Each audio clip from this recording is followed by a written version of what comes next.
પર ઉપસ્થિત આપણા મંચસ આગેવાનો, તમામે તમામ 24 કોર્પોરેટરો અને મીડિયાના મિત્રો અને તમામ આગેવાન, તમામને મારા વંદન. પહેલાં તો આપણા સીએમ સાહેબ અને ડેપ્યુટી સીએમ સાહેબે આપણને ખૂબ ખૂબ શુભેચ્છાઓ પાઠવી. આજે સવારની કેબિનેટ હતી, ત્યાં આપણા બધાના સમાચાર લીધા અને ભાભર નગરપાલિકાએ ત્રીજી વાર હેટ્રિક મારી છે. એટલે ત્રીજી વાર હેટ્રિક મારી એના બદલ આપણા બધાને શુભકામનાઓ પાઠવી છે. પણ હવે આપણે કામ એવું કરવું છે કે રોડ રસ્તા કાંઈ પણ આપણે નવું કાર્ય કરીએ એ સચોટ કરીએ અને જે રીતે આપણે કરીએ એને બીજી વાર જોવું ના પડે. આટલી વાર આપણે કામ કરીએ ને ક્યાંક કામ કરીને બીજી વાર તોડવાનું થયું. આવું આપણા શહેરમાં થયું એટલે ડબલ ખર્ચો થાય આપણો. પણ આપણે એ રીતે પ્લાનિંગ બધા સાથે મળી અને ભાભરને જેમ વાત કરી, હુકમસિંહે વાત કરી ને સ્માર્ટ સિટી બનાવી છે ને હુકમસિંહ, તો હુકમસિંહને બધા હાથે તો કામ એવું આપણે કરીએ કે જે આપણે બજેટ આવે ને જે આપણે ખર્ચો કરીએ એ લેખે લાગે ને એવું જ કામ કરીએ. અને આ વખતે તમામ કોર્પોરેટરો અને બીજા નથી ચૂંટાયેલા ઈ કોર્પોરેટરો પણ તમામને સાથે રાખી, આ જનતાને સાથે રાખી અને આપણે સૌ સાથે મળી અને ભાભરને એવું આપણે કામ કરીએ કે એકવાર કરીએ બીજી વાર જોવું ના પડે. જેમ આપણા પ્રભારીએ કીધું કે બાવળ ન જોઈએ, તો બાવળ નહીં હોય, તમે તો ચિંતા છોડો.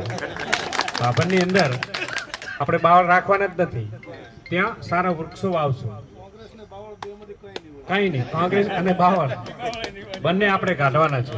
એટલે ત્યાં સારા વૃક્ષો પણ વાવશું અને ક્યાંક વૃક્ષ હોય તો આપણે ક્યાંક થોડા ઘણ તો નડતરું પણ વૃક્ષ એટલે સારું લાગે. ગામની અંદર વૃક્ષ હોય ને એટલે સારું લાગે. એટલે થોડીક વાત કરજો કે આપણે રસ્તામાં બધા આપણે કહેતા તો વૃક્ષ લીમડા કાઢી નાખીએ, પણ ન કાઢો ને તો સારું છે.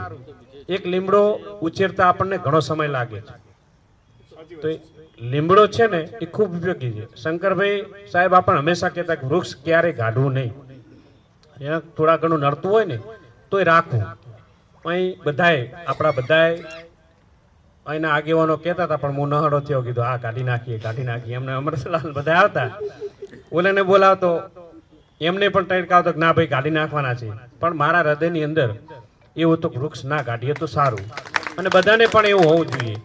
એક વૃક્ષ આપણે ઉછેરતા ઘણો સમય લાગે છે અને જ્યારે વૃક્ષ ઉછેરીએ અને એનો છાંયડો વ્યક્તિને મળતો હોય ને ત્યારે એ ઘણી રાહત મેળવતો હોય અને આપણને ઓક્સિજન પણ આપતો હોય છે.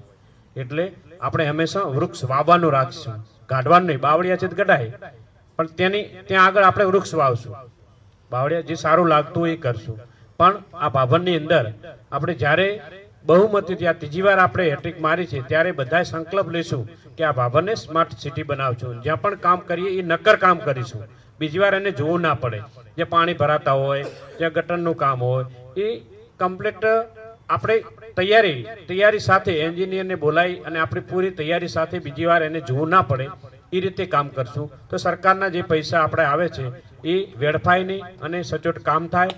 જ્યાં પણ જરૂરિયાત હોય એ કામ આ વખતે 5 વર્ષની અંદર આપણે તમામ કામો સંપૂર્ણપણે પૂરા કરવા છે.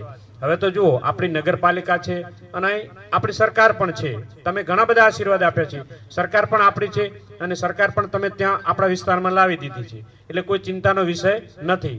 એ ગ્રાન્ટો જેવી જોઈએ એવી આપણે સીએમ સાહેબને જઈને કરીને લાવશું. પણ આપણા આ ભાભરની અંદર જ્યારે કોઈ પણ બહારથી આવે તો એમને લાગવું જોઈએ અગાઉનું ભાભર અને નવું ભાભર, એનો ફરક લાગવો જોઈએ. જેમ થરાદની અંદર આપણે જઈએ તો અગાઉનું થરાદ ને અત્યારનું થરાદ, એ રીતે આપણા ભાભરને પણ આપણે સૌ સાથે મળી જ્યારે આટલા બધા આપણે હેટ્રિક મારતા હોઈએ તો આપણી બધાની જવાબદારી થાય, તમામ કોર્પોરેટરની જવાબદારી થાય.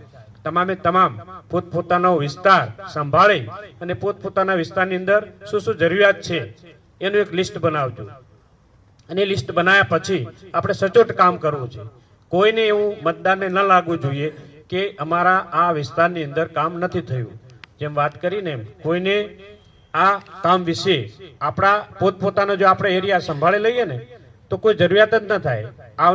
આવનારા સમયમાં જે વાત કરીએ કે 24 બિનહરીફ આવવી જોઈએ એવો આપણે કામ કરી બતાવીએ.